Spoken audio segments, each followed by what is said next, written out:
Welcome to the SC BookGal and Friends Chat.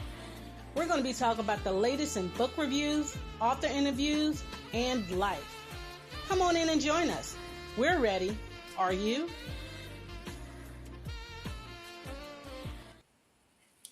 Hey everyone, this is your girl SC BookGal 843, and it is another Tuesday night. So I always have to ask you guys. I always have. Oh, my camera's falling. I'm sorry, you guys. I always have to ask you guys. How are you? That's good. For me, you guys, I am on a complete high tonight. It's just my baby girl is about to have her signing day, and she's going to commit to her new school. I can't tell you guys yet, but pay attention to my Facebook page and you'll find out what school she's going to be going to. Somebody who's very special to me has a birthday today, so happy birthday, LaKendrick. Um, and then on top of that, next week Wednesday at this time, my baby oh no, next week Wednesday, my baby girl will be graduating from the fifth grade. Summer readings is getting started. The only bad things that are going on right now is these swarmers. Okay? So y'all know what I'm talking about if you live in Charleston. They're here about a week and they'll be gone. But I have a new author. So y'all know it's Tuesday. So a new author and a new book. So it is nothing like being a daddy's girl. And I am one that could say I am a daddy's girl. I remember being 4, 5, 6, and down here in Charleston, we used to have the black baseball teams. Okay, so every Saturday and every Sunday, we would go to the park, right? And all the guys, all the fathers will have their kids on the stands sitting down and they would be playing with their teams. I love this. I remember my dad coming to pick me up on Saturday afternoons, walking down to the park, and I had me a pickle, I had me a chili beer, and a hot dog, and I was good. My dad was out there pitching or hitting.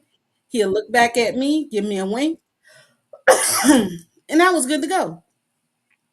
But this book and this author is going to explain how searching for a father's love is a journey from brokenness, healing, and grace. So, you guys, I would love to bring up author Michelle Briggs. Come on up, girly. Come on up. Hey. Hey, Hey, Patrice, how are you? I am good, Mama. How are you? I am well. I'm so happy to be here. Me too. I am excited. I am excited. Now, I know about you, but how about you tell the audience about Miss Michelle Briggs? All right, everybody. My name is Michelle Briggs. As you can see, I am an author. I am a new author. I currently live in Texas. I have lived around in many different places. I was born and raised in Chicago, and I have lived in other states, many other states. And life brought me to Texas. So my journey to Texas was a little different because I went through a divorce after a 20-year marriage, and I decided that I wanted to do something different with my life. My youngest child had turned 18. She went off to college in Virginia. I came back home and said, "Okay, Michelle, what do you want to do?" Because I have been a mother and I have been a wife and I never been me. And so at that time, I didn't know how to make that decision. I didn't even know how to even start. So I went online one night and I said, "Let me look up the top 10 cheapest cities to live in the U.S." And Temple, Texas was one of them. So I came to Temple, Texas in September, Labor Day weekend 2015, checked it out. Oh, they had a Walmart, right? They had a Sam's Club, small town, but they had just the necessities that I needed. So I said, okay, I think I can live there. Went back home and started applying for jobs, and the doors began to open. I received the job, came back for the interview, And then the time I was like, okay, I'm sort of iffy. I don't know if this is something I really want to do because I've never been on my own. I've been married. I met my husband. I met him at the age of 17, and we were divorced at age 41. So I didn't know anything else. I didn't know anyone else. And on top of that, he was a pastor. So I was a pastor's wife at the time. So it was a journey. It was a real good and slash challenging. I don't want to say difficult. It was a challenging journey. And so in the meantime, I packed up what I could fit. I got the job, got a place to live. I packed up what I could fit in my Equinox, and I've drove to Texas. And I've been living in Texas for 10 years. And so just this past year or so, I've been feeling a nudge that it's time for me to tell my story. And I learned that you can't really tell your story really like you need to until you become in a place of healing. Because a lot of times triggers, sometimes we have scars there, and sometimes if you touch, it's tender underneath the skin, or you have a scar there and you look at it and it brings back the memories. But I've learned that when you come to a place of healing, those scars are the battle scars. They're there to show that you came through the battle, but you survived it. And so in my book, I talk about a lot about my survival mode, but I try to go to that thriving mode, because it's not life is just not meant for us to just to survive. Life is meant for us to thrive. Because I'm a spiritual person, so I'm gonna talk spiritual. So the Bible tells us in John 10:10, he says, God says, the thief coming not to but to steal, kill, and destroy. He said, but I come that you might have life and have it more abundantly. So in that, Patrice, it's like people think we have to die and go to heaven to have that abundant life. But God was talking about He wants us to have abundant life right here on earth, right? And sometimes people think, oh, I'm suffering in my marriage and I'm going through this and I'm going through that. But God intended for us to have abundant life. And it's A, up to us. It's up to us to obtain that abundant life. a lot of people don't see it like that. I mean, okay, Mm-mm. so okay, y'all know, everybody out there, that I was born and raised in the church. There's just one song I just never could. Well, actually, two. Shake the Devil Off. I truly never did understand that song. But then this is the one that really used to get me. Y'all know BET late at night. I'm coming up. On Why the we rough gotta go side up of the the left side mountain. of the mountain? Like, why? I understand there's going to be trials and tribulations, but why do we have to choose to go up the rough side of the mountain? Can the journey We don't start have off to climb smooth the mountain and at all. then He get a told us little to tricky? speak to the mountain. Just speak to it. You don't even have to climb the mountain. And tell the mountain to be thou removed and be cast into the midst of the sea, and shall not doubt in your heart, but believe that whatever thing you desire, when you pray, you receive them and you shall have them. So why are you climbing when all you got to do is speak? Wasted energy. See, you got me because I can see them right now on TV like this. Just, Wasted energy. that song used to get on my nerve. I just never understood, like, why are we going up the, why are you choosing to go up the rough side of the mountain? Yes, it's going to be trial and tribulation, but how I tell friends of mine, if you always in a trial and tribulation and you never have a time of peace, then you might Something need to wrong. evaluate yourself. Yeah, you the Okay, problem. so Yeah. Yeah. so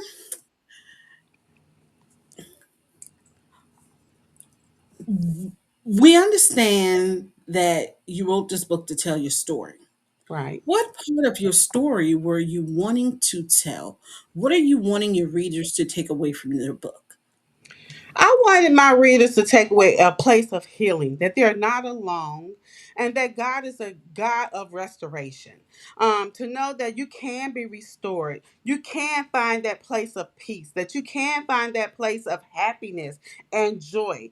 And so I really want my readers to know that, hey, you might have gone through some things in life. We all have a story, right? Your story is not mine. My story is not the next person. However, in the midst of our stories, I want people to know that there is, in your brokenness, there is a wholeness and a wellness that God wants to give us. And that's what I was talking about with that abundant life. And and I wanted to share this with you because sometimes we feel like nobody else is going through this but me, right? Nobody else. I'm Mhm. the only one that's going through this. And so many years ago, Patrice, my godmother, Mama Elise, if you're listening, hey, my godmother told me, you got somebody's deliverance inside of you. You need to tell your Oh. story. Somebody's waiting to hear your story. This was many years ago. Many years ago. And so she told me that, and I sat on it for so long. You know why I sat on it? Because I wasn't healed. And so I didn't feel like I should Mm. tell this story because I'm still going through the process, right? And sometimes our Mhm. victory is in the process. Our victory is while we're going through that struggle or whatever we're going through.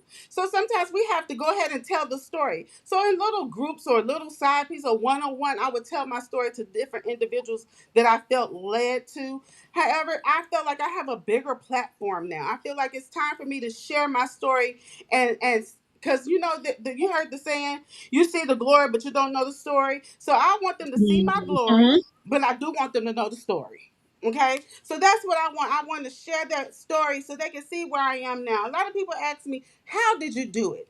How did you move with just what you fit in your car? If you look at my house right now, you couldn't tell that I moved in here what I fit in an Equinox, because God has restored me with so much abundance that I don't have nothing to worry about. I got more than enough.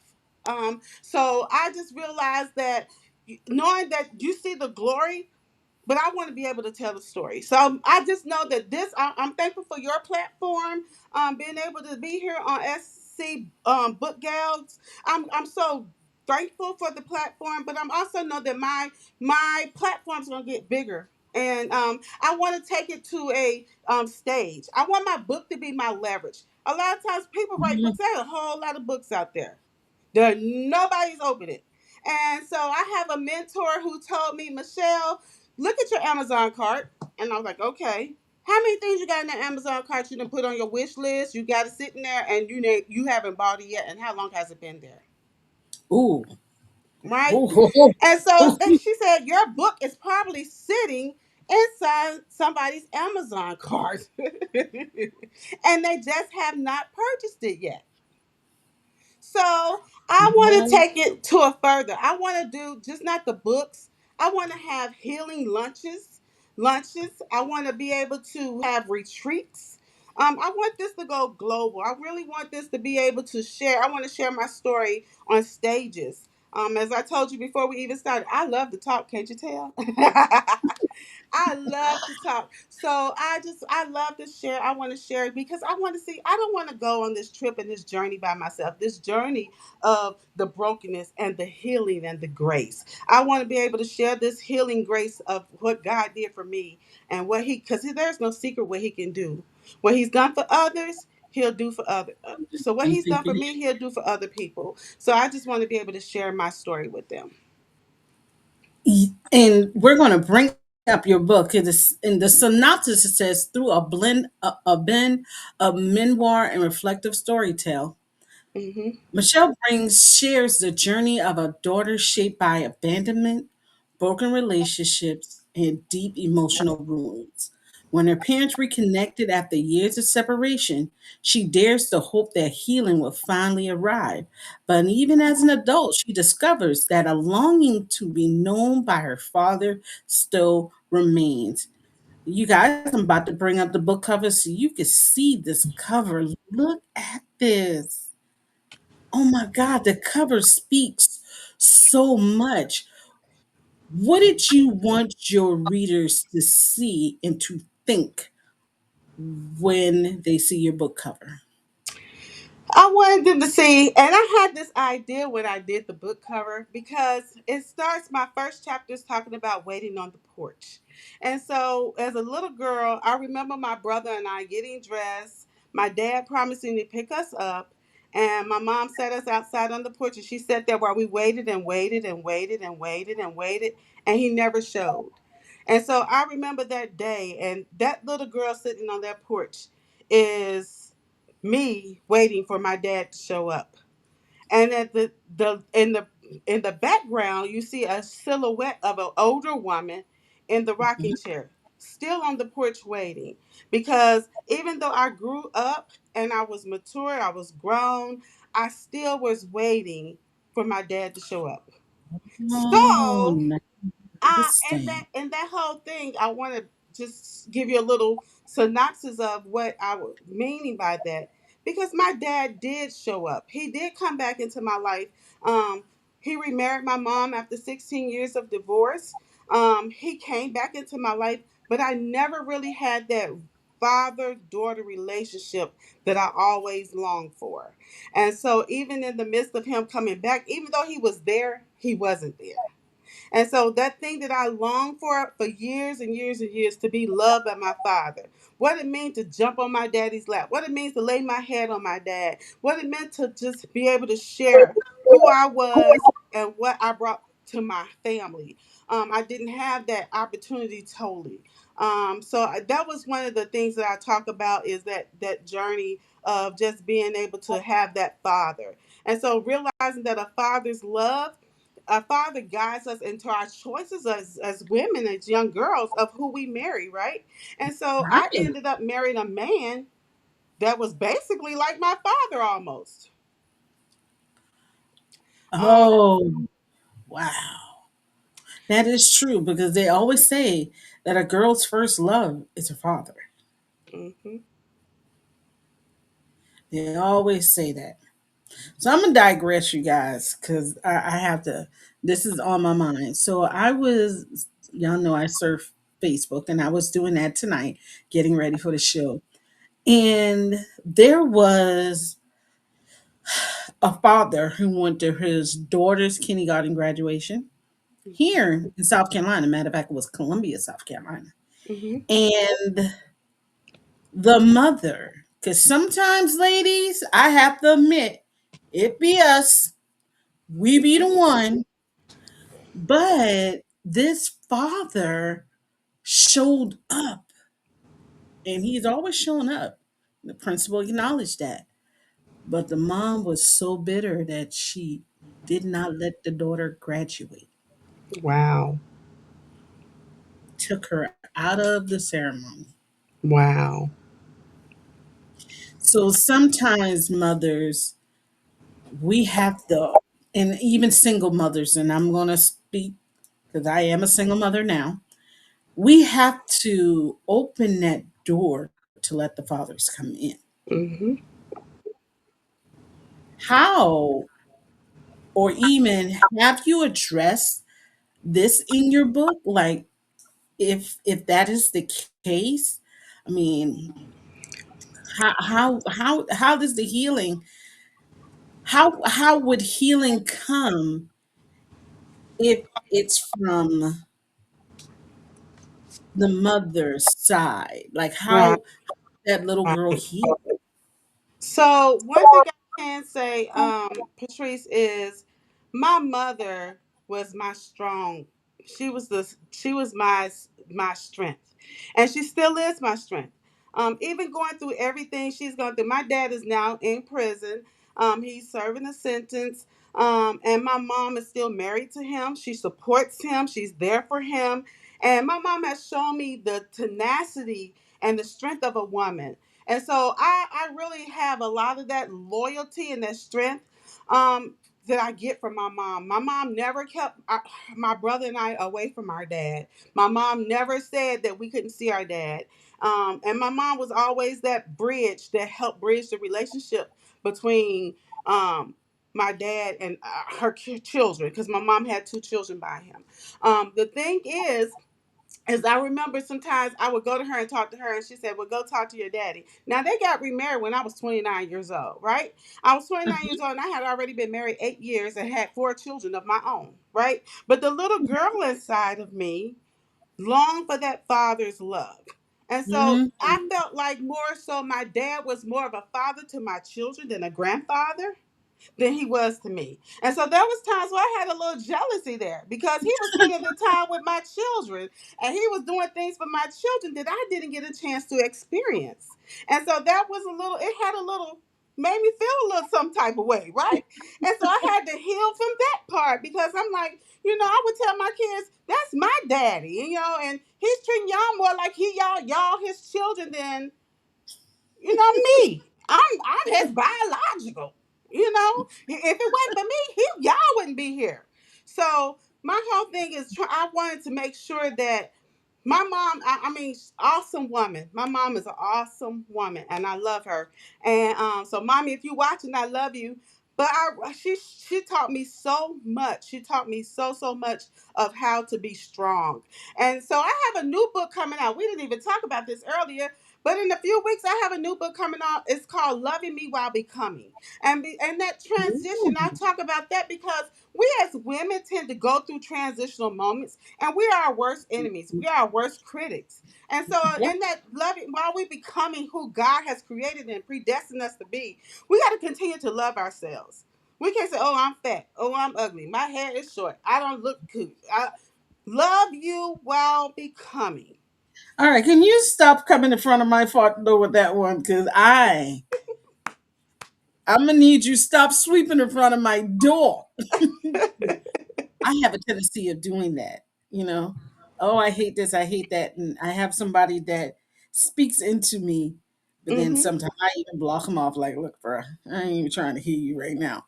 But you are Mm-hmm. so right now. You know, you got to tell me when this next book coming out. We gonna talk Yes, about that. ma'am. Will do.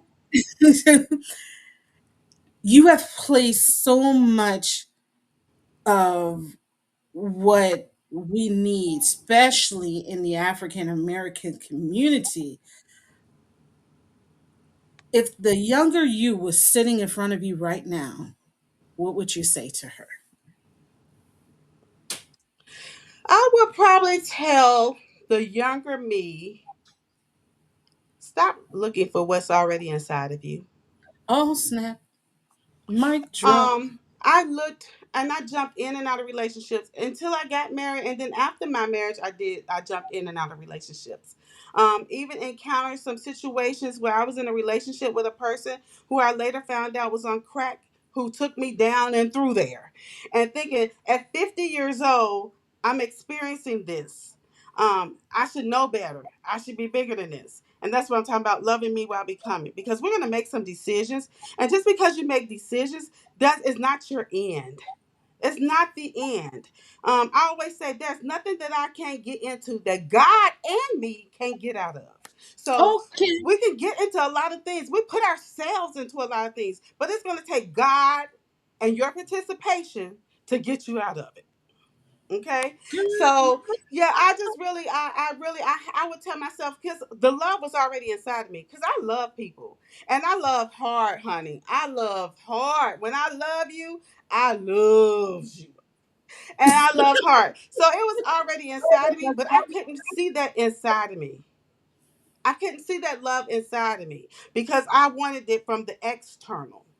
And the person that I wanted from really was my dad. But you know what? All along, God was there. I was saved and I got sanctified and baptized in the Holy Spirit at the age of 9 years old. And God was my everything. I love the Lord and I still do. But I was missing that human connection.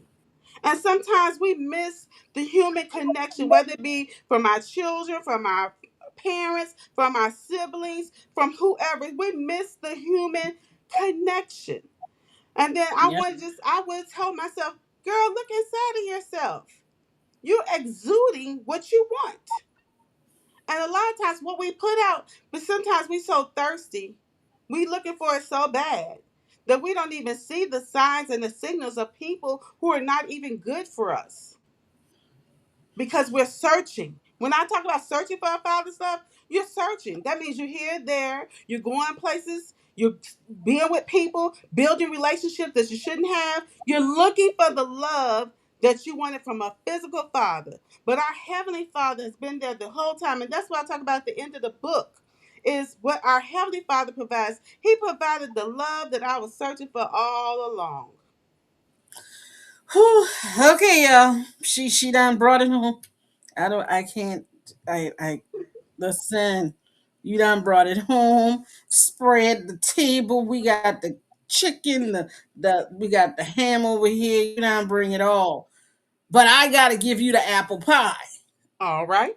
So, Let's get the dessert going, girl.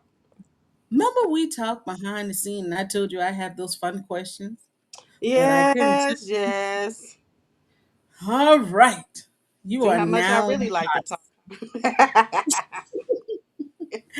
So, Lifetime is on the line, right? Mhm. Lifetime say, well, we love your book. We need this book. This book is needed. It needs to be on film. Mhm. But we got to find the correct actress to play you as a young child. What child star would you give the opportunity to play you and why? Child star. I thought you was gonna ask me which person I would be, and I would pick one of my daughters because they both act like me in a ways and they look like me. But if I Okay, was to go to a now hold child, on, hold on. We can do that. We can do your daughters. Okay, and what are their names? Courtney and Davita. Hey y'all Hi, watching? Courtney and Davita. All right, so we got Courtney and Davita. They're about to make their debut. We about to make this a family thing. But we need a man to play your dad. So that's where we're going to get the star power from. What male gospel artist would you give the opportunity to play your dad? mm, it'd probably be a quartet singer. uh, Courtney said, "Hey, Ma." hey, focus. Um, wow. I'm trying to think. Oh, hey, Mama. I'm so proud of you. Oh, look at Davita. Oh, I'm trying to she think said a of quartet. a probably a quartet singer. My dad loved to sing, and he was a preacher. So I'm trying to think of. Okay, so one of my favorites is Rance Allen, I don't know if it would be Rance Allen. and I I was love thinking Fred Harvey Hammond. Watkins, maybe a little bit. Harvey Watkins from the Canton Spirituals. Ooh, you took it back there, girl. You took it. Yeah, Ooh, you took yeah. it back. Okay, so we got Harvey. His name is Harvey. What's the last name? Watkins. Harvey Watkins, and we have Davita and Courtney. But every good movie has a soundtrack. What song would be the soundtrack to your healing? God is trying to tell you something. And why do you choose that From the song? color purple. Um, Yes.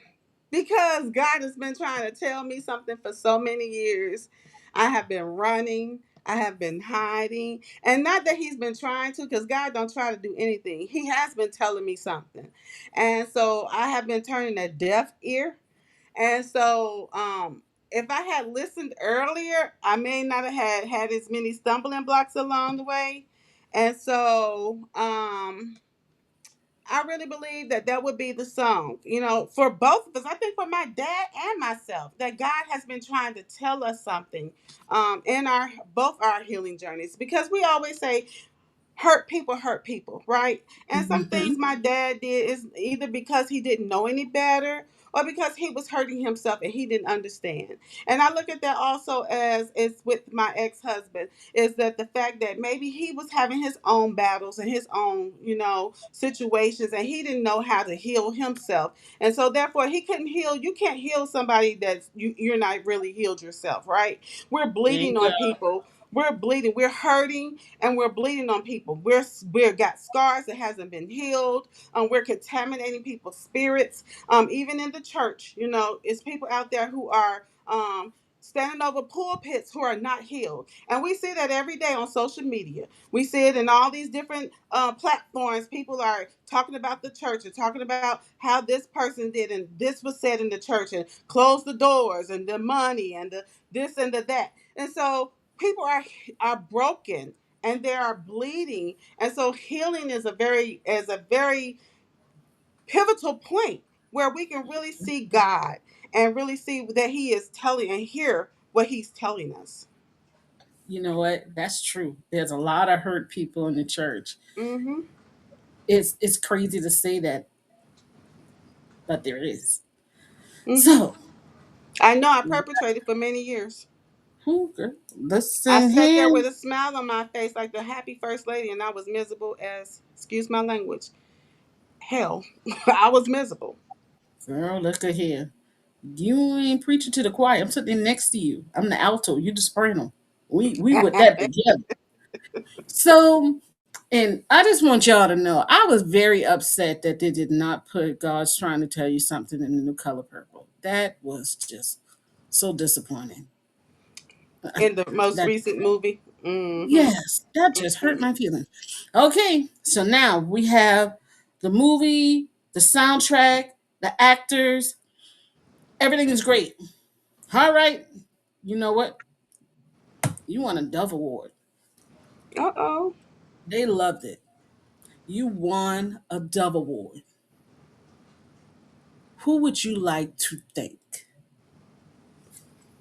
First and foremost, I'd like to thank God.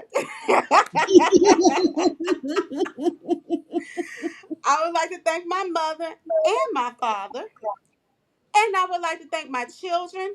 And I would even like to thank my husband, my ex-husband. And so it was all of that has made me into who I am today. Honey. If it had not been for those struggles, as Jacqueline Carr said, I would never know how much I've grown, what I can do. I don't even know my own strength sometimes. I surprise myself sometimes. So, yes, I would like to thank everyone for supporting me, supporting my book, and just being there for me. You know, there's a lot of people who I have spoken to, talked to, shared my story. Some people I've had to actually just vent to them, even as recent as today. I've had to vent. So I am very thankful and grateful for people that God has placed in my life. I'm very grateful. There you go. So before you leave, you have to give us the rundown. How we can follow you on social media, how we can grab your book. When the next one is coming out, just go ahead and give us the rundown. Okay, sure. So you can follow me on Journey to Heal on Facebook. I'm also Journey to Heal on TikTok. I have my personal page, Michelle Briggs. You can also go to my website is michellebriggstheauthor.com. You can also email me at michelleb at journeytohealllc.com. Okay. And so I'm looking forward to I forgot to tell you I'm a life coach. I've got certified as a life coach, and so I'm doing some coaching gigs. So you'll see that coming out soon. So I'm willing to share personally, one on one or group. We will get into that more. And so I'll be coming out with some luncheons and just being able to share with people. So please keep me in mind. My new book will be out. I'm actually my publisher. You know, I didn't even know how to write a book. I'm gonna be honest. I didn't know how to write a book. I didn't know what to do. I know. So what I ended up doing, I ended up searching online, and I have a publisher. It's Owl Publishers, and so they published my first book, and they've also publishing the second book. They're waiting on me to finish doing my edits, and thank you guys for being so patient with me. So I'm working on the edits for my second book. Remember, and I'll post everything when it comes out. I am working on a capture page, so you can get some things, and I'll be offering some free things on my capture page, which is also called a landing page. So be looking out for some more things from me. Well, thank you for giving us because if you guys look at the bottom of the screen, you see all the information scrolling. I always tell you if you want to support an author, follow them on their social media, um, follow them on their webpage. I, matter of fact, read a book today. The book had the very end of the book had me in a chokehold. I Hmm. inboxed that author. I was like, "What were you thinking?" She was like, You read it? I was like, yeah. She's like, oh my God, I love when people do this. This is an encouragement for them. Okay. Encourage them, like, hey, I read your book. I really like this. Some authors just love that. Okay. Mm-hmm. So, I'm going to read your book. I have made a vow to read almost all the books that I interviewed. Well, that's 52 books, y'all. Y'all pray for my sister. But You it can is, do it. I but I like doing it because it it switches up my genres. Because if you know me, y'all know what type of book I read, and we got the lovely pastor lady here, so I can't talk about scandalous books I read, but you know. But Miss Michelle, thank you. I Thank thank you. you for not even knowing that you put some nuggets in me and Mm. helped me, gave me some flashbacks. And even now that I am 46 years old, and my dad, I want to say he's like 64, makes me want to go back and rekindle, because we did lose each other when I got older and once my mom died. And Mm. this will be a great way for me to rekindle what I had with my dad. So I am going to take some words of encouragement from you, and Yes. start my healing journey, but the healing journey that I think me and him would need to do together. So I Yes. thank you for being with me tonight. Thank you. I appreciate your platform. And thank Uh, you, it, everybody that's watching. Thank hey you. everybody, Miss Davita and Courtney, Courtney? correct? Yes. Yes. All right, y'all. I need y'all autographs. When Lifetime call y'all for the movie, y'all remember y'all send me autograph. And Sign it for y'all get me. those books out your Amazon shopping cart and pay for them books and read my book, please. Oh, Miss Teresa, please don't you read my girl, Miss Teresa. Yes, I do. I can't put it like this, Miss Teresa. I can't even say the book that I read today. It might get me in trouble, but I love to read. Hey, I just gotta read Teresa. That's my friend from it. Little Rock. Hi, Miss Teresa from Little Arkansas. Yes. Y'all, I didn't know black people were in Arkansas, but hey, It's I a whole know lot of that's. them out there. I just, I have I just, children in Arkansas. My son, oh, Pastor Chris Briggs, he's in Arkansas. My daughter Courtney is in Arkansas. I have a lot of people in Arkansas. I guess I'm just an old South girl. And when I hear states like Utah, I'm like, people actually live in those states. Y'all, Yeah. Yes. charge it to my head, not my heart, okay? Miss Michelle, I will continue to follow you in anything we can do here at SC Book Gal and Friends. Remember, the journey doesn't stop here with us, okay? Yes, ma'am. Guys, I want to thank you guys for being with me tonight. It is a Tuesday night. So lately I've been, before we end, I do like a little monologue, kind of liking this stuff. I heard somebody, remember last week we talked about voting, you guys? I heard somebody said, let's give them what they want. Now, when I get off this show tonight, I usually work on my social media pitches and stuff. But tonight, I'm going to go and look at these election results because I know a lot of you are voting right now. Let's do give them what they want. A lot of people don't realize that the redistricting is for the two-thirds vote. Because if you got two-thirds vote, you could change the Constitution. But the thing is, they're expecting us to not vote. But one gentleman said it. He said, we better stop for this comes back to get us. So let's give them what they want. You guys, vote.